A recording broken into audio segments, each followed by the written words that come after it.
ప్రధానమంత్రి మోదీ ఎప్పుడు చూసినా ఏ సభలో మాట్లాడినా ఉత్సాహంగా ఉల్లాసంగా ప్రధానమంత్రి మోదీ భారతదేశంలో వివిధ భాషల్లో మాట్లాడుతూ ప్రపంచ దేశాలు అక్కడికి వెళ్ళినా కూడా హిందీలోనే మాట్లాడుతూ మన భారతదేశ అధికారిక భాష హిందీని మరవకుండా అక్కడ కూడా విదేశీయులను కూడా ఆకట్టుకోవడంలో దిట్ట ప్రధానమంత్రి మోదీ.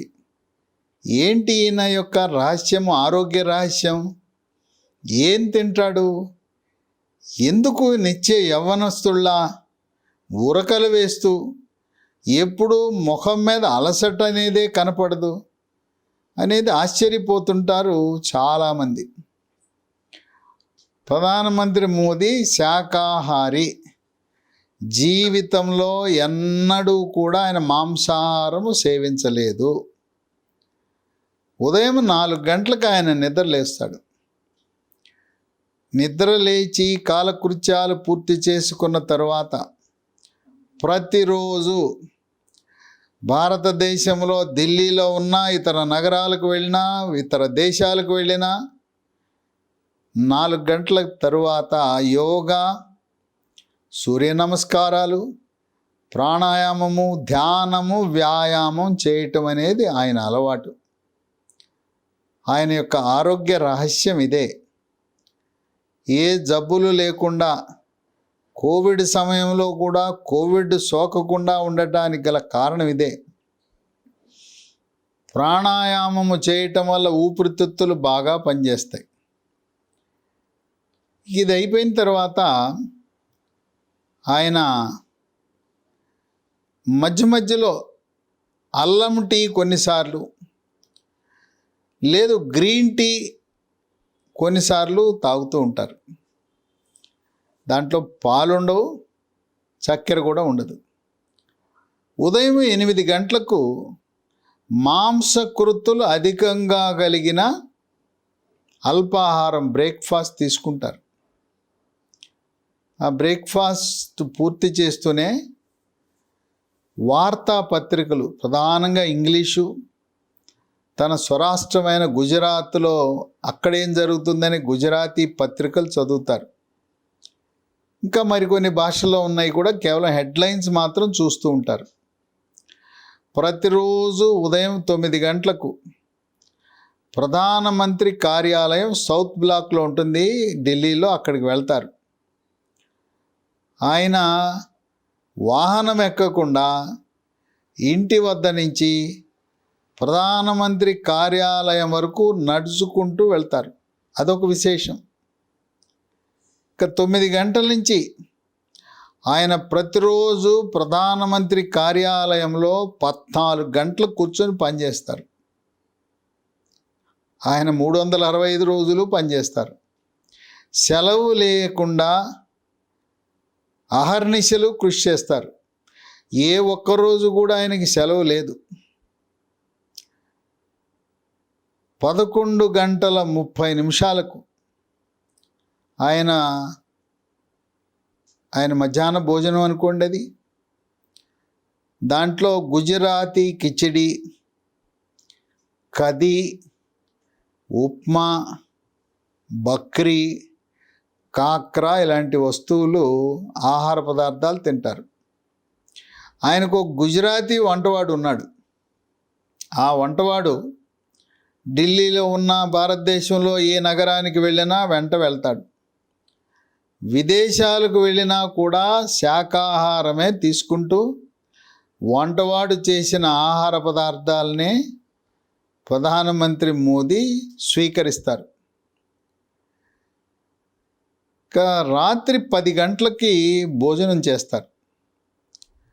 భోజనం చేసిన తర్వాత టీవీ చూసే అలవాటు ఉంది. టీవీ ఇంగ్లీషు, హిందీ, గుజరాతీ టీవీల్లో వార్తలు, కొన్ని ప్రధానమైన డిబేట్లు కూడా చూస్తూ ఉంటారు. ఇక టీవీ చూసిన తర్వాత ఆయనకు ఒక అలవాటు, మెయిల్స్ చూడటం, ఆయన పేరిట వచ్చిన మెయిల్స్ చదవటం, చదివి కొన్ని ఆయనే సమాధానం ఇచ్చేస్తారు. అక్కడ ఒక ప్రధానమంత్రి స్థాయిలో ఉండి మెయిల్స్కి సమాధానం ఇవ్వటం అనేది ఒక విశేషం. ఆ విధంగా టీవీలు చూడటం, మెయిల్స్ చూడటం, రిప్లై ఇవ్వటం, రాత్రి 12 గంటలకి నిద్రపోతారు. ఆయన రోజు పడుకునేది కేవలం 4 గంటలు మాత్రమే. మరి మహానుభావుడు ఎలా 4 గంటలతో అంత ఉత్సాహంగా, ఉల్లాసంగా, అసలు ఎప్పుడు కూడా ముఖం మీద అలసట కానీ, బడలిక కానీ, మరి దేవేగౌడ ప్రధానమంత్రిగా ఉన్నప్పుడు ఆయన కుర్చీలో కూర్చుని సమావేశాలకు వెళ్ళినప్పుడు నిద్రపోతుండేవాడు. ప్రధానమంత్రి మోదీ ఎక్కడికి వెళ్ళినా నిశితముగా పరిసరాలను పరిశీలించటం, అక్కడ వక్తలు మాట్లాడే విషయాలను ఒక నోట్ పుస్తకం పెట్టుకుని రాసుకోవటం, తర్వాత ఆయన ఏదైనా మాట్లాడాలంటే చాలామంది వాళ్ళ కార్యదర్శులు ఇచ్చి చదివేస్తారు. ప్రధానమంత్రి మోదీ చదవరు. ఆయన పాయింట్స్ మాత్రం రాసుకుని అనర్కళంగా ప్రసంగించడం ఆయనకు ఒక అలవాటు. ఇక ఆయన ఆరోగ్యం గురించి అసలు అనారోగ్యం బారిన పడరు. ఎప్పుడైనా అవసరమైతే ఆయన ఆయుర్వేద వైద్యాన్ని విశ్వసిస్తాడు, గృహ వైద్యాన్ని, హోమ్ రెమెడీస్ని విశ్వసిస్తారు. గొంతు నొప్పి వచ్చిందంటే ఆయన అల్లం ముక్క చప్పడిస్తాడు, కానీ ఏదో స్ట్రెప్సిల్ ట్యాబ్లెట్ అనో, విక్స్ ట్యాబ్లెట్ అనో, కాప్సిల్ ట్యాబ్లెట్లో వాడరు. ఆయనకి బెంగళూరులో ఉండే వ్యాస ఆయుర్వేద యూనివర్సిటీలో నాగేంద్ర అని ఉన్నారు. ఆ నాగేందర్ ఆయనకు ఆరోగ్యం గురించి చిట్కాలు చెప్తూ ఉంటారు. తర్వాత ఎంపీలకు, మంత్రులకు, ప్రధానమంత్రికి ఆయన మెడికల్ బిల్లులు పెట్టుకునే వసతి ఉంది. మోదీ ఎప్పుడైనా దేనికైనా వైద్యపరంగా ఖర్చు లేదని ఉంటే తన సొంత డబ్బులతో ఆ మందులు కొనుక్కోవటం చేస్తారు, కానీ ఎప్పుడూ కూడా ప్రభుత్వము ఇచ్చే ఆ మెడికల్ బిల్లు రీయింబర్స్మెంట్ అనో లేదా మెడికల్ బిల్లు బడ్జెట్ను ఉపయోగించుకోవడం ఎన్నడూ చేయలేదు. ఆయన ఎక్కువగా హోమ్ రెమెడీస్, గృహ వైద్యాన్ని విశ్వసిస్తారు. ఇక తల్లి మరణం అదొక విశేషం. రాత్రి 3:30కి మరణిస్తే ఆమెని హాస్పిటల్లో మార్చురీలో ఉంచి బయలుదేరి వెళ్ళి 6 గంటలకి అహ్మదాబాద్ వెళ్ళారు.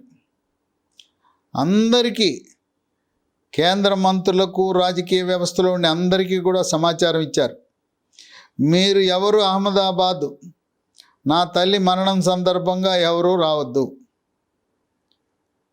నేను ఆమె యొక్క అంతిమ సంస్కారాలు ఉదయం 8 గంటలకి నేను నా కుటుంబ సభ్యులు, సన్నిహితుల సమక్షంలో పూర్తి చేయబోతున్నాను.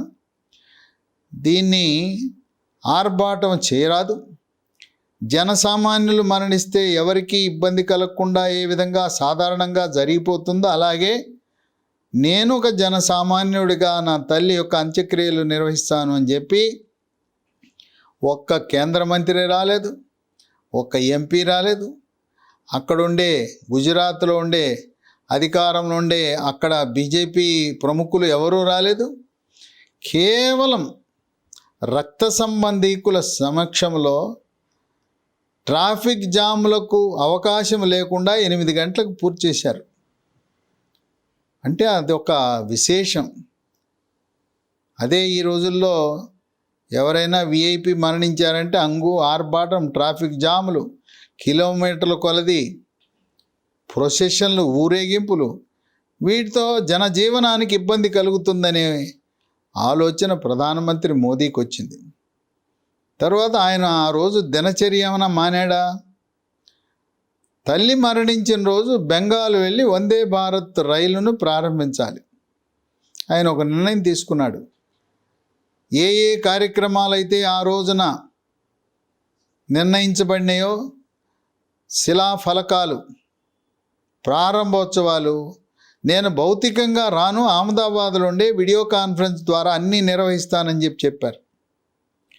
కలకత్తాలో ప్రారంభించవలసిన వందే భారత్ రైల్ని వీడియో కాన్ఫరెన్స్ ద్వారా ప్రారంభిస్తే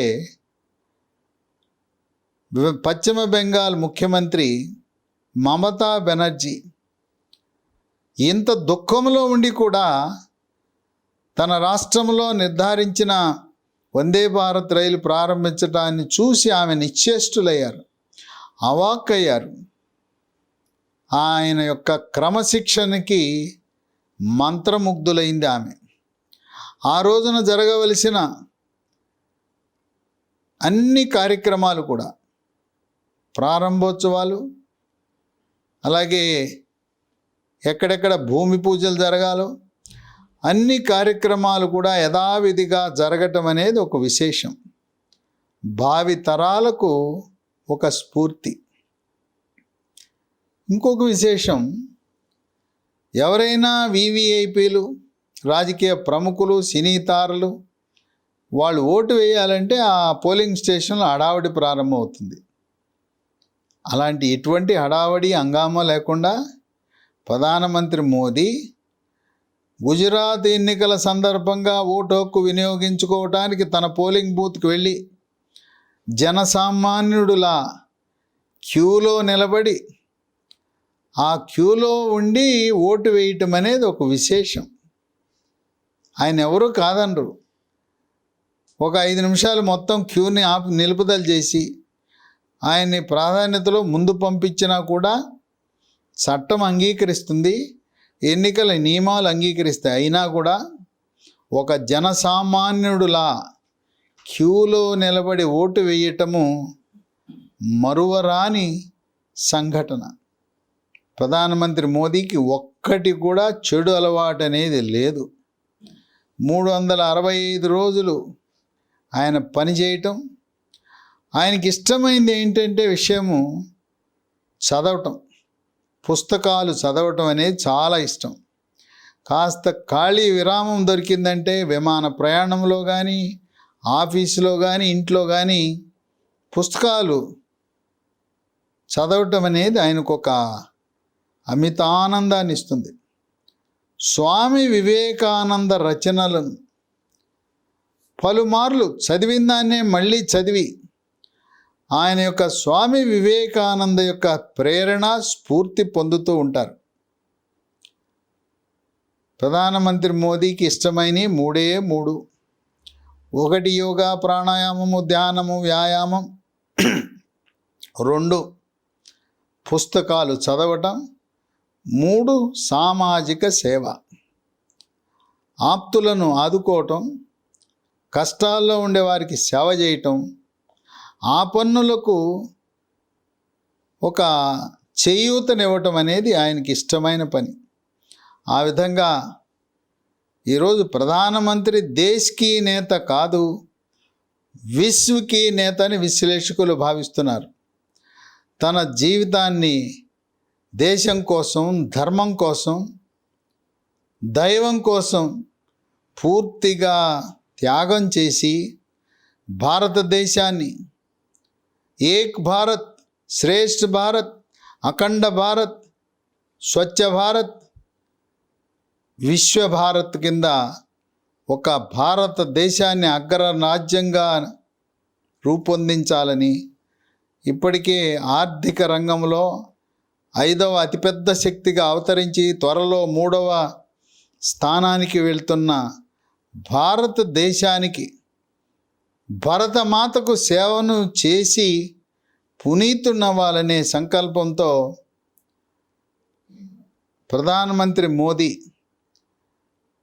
సగటు భారతీయులకు స్ఫూర్తిదాయకమైన సందేశాన్ని దినచర్యలోనూ, ఆహార నియమాలలోనూ కూడా, అట్లాగే క్రమశిక్షణ, ఎక్కడ అంగు ఆర్భాటం, ప్రధానమంత్రి అయినా కూడా అంగు ఆర్భాటం లేకుండా ఒక సామాన్య సగటు భారతీయుడిలా ప్రవర్తిస్తూ భావితరాలు గుర్తుంచుకునే విధంగా ఆయన యొక్క జీవన శైలిని కొనసాగించటం అనేది ఒక విశేషమని విశ్లేషకులు భావిస్తున్నారు.